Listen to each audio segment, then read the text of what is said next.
नमस्कार शेतकरी मित्रांनो, पाहूया आजचा हवामान अंदाज। बंगालच्या उपसागरात कमी दाबाचे क्षेत्र तयार झाल्याने राज्यातील या ठिकाणी जोरदार पावसाची शक्यता हवामान विभागाकडून वर्तवण्यात आली आहे। सविस्तर वृत्त जाणून घेण्याआधी तुम्ही जर आपल्या चॅनलवर नवीन असाल किंवा अजूनही आपलं चॅनल सबस्क्राइब केलं नसेल तर नक्की सबस्क्राइब करा आणि जवळच असलेला बेल आयकॉन क्लिक करा, म्हणजेच आम्ही टाकलेली माहिती तुमच्यापर्यंत पोहोचण्यास मदत होईल। राज्यात पावसाचा जोर आता कमी झाला आहे। हवामान विभागाने दिलेल्या अंदाजानुसार आज राज्यात कोकण सहित विदर्भातील काही जिल्ह्यांना अलर्ट दिला आहे। तसेच मध्य महाराष्ट्रातही काही तुरळक ठिकाणी पाऊस पडण्याची शक्यता वर्तवण्यात आली आहे। IMDने दिलेल्या माहितीनुसार पश्चिम बंगालच्या उपसागरातील अतितीव्र कमी दाबाचे क्षेत्र निर्माण झाले आहे आणि ते आज त्याच ठिकाणी स्थिर राहण्याची शक्यता आहे। तर कोकणसह गोव्यात पुढील 2 ते 3 दिवस बहुतांश ठिकाणी तसेच मध्य महाराष्ट्र, मराठवाडा आणि विदर्भात तुरळक ठिकाणी पाऊस पडण्याची शक्यता आहे।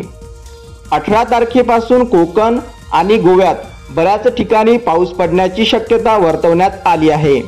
तसेच 19 तारखेपासून मध्य महाराष्ट्रात काही ठिकाणी व मराठवाड्यात बऱ्याच ठिकाणी पाऊस पडण्याची शक्यता आहे। विदर्भामध्ये मात्र 17 सप्टेंबर पासून काही ठिकाणी आणि 18 व 19 तारखेपासून बऱ्याच ठिकाणी पाऊस पडण्याची शक्यता आहे। कोकण गोव्यामध्ये पुढील 2 ते 3 व 4 दिवस हलक्या स्वरूपात पाऊस होण्याची शक्यता वर्तवण्यात आली आहे।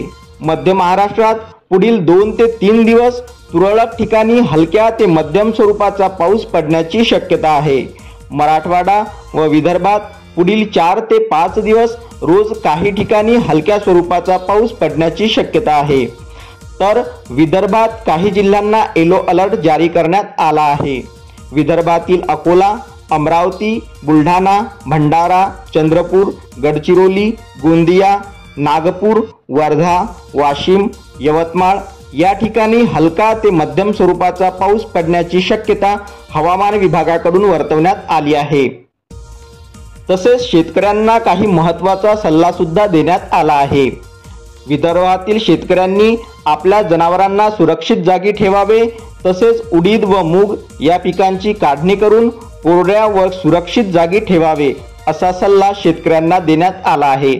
अशाच नवनवीन माहितीसाठी चॅनलला नक्की सबस्क्राइब करा। धन्यवाद।